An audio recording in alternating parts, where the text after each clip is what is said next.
So this comment is from a video that is a vlog of a white, presumably wealthy couple that's moving from New York to Puerto Rico.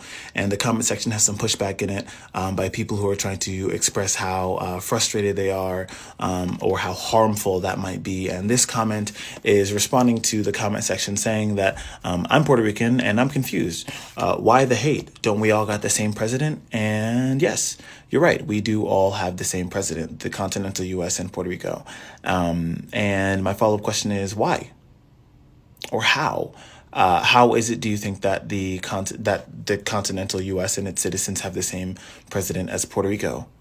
And then my follow-up question after that is, because we share a president, how is it, do you think, that our presidents have served or not served Puerto Rico? If you're familiar with environmental science or biology, then let's, for the sake of this example, think of wealthy white Americans as an invasive species, a species that comes into an environment that is not its own and disrupts the natural balance of the ecosystem that's already in place there.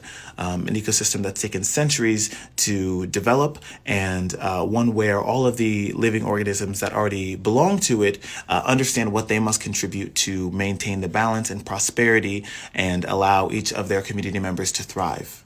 In Puerto Rico and in marginalized communities across the continental and non-continental U.S., white, wealthy Americans are an invasive species.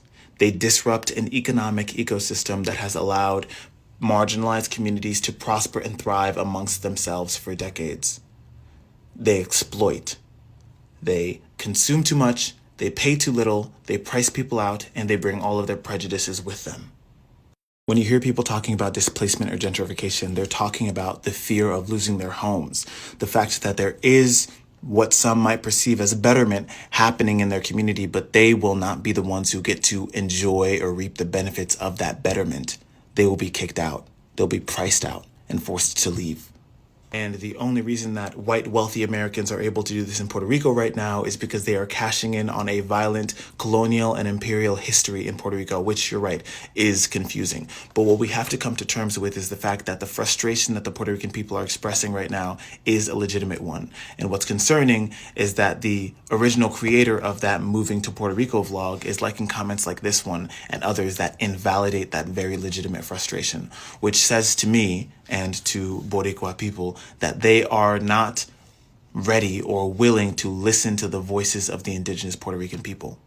And yet here they are moving invasively to Puerto Rico.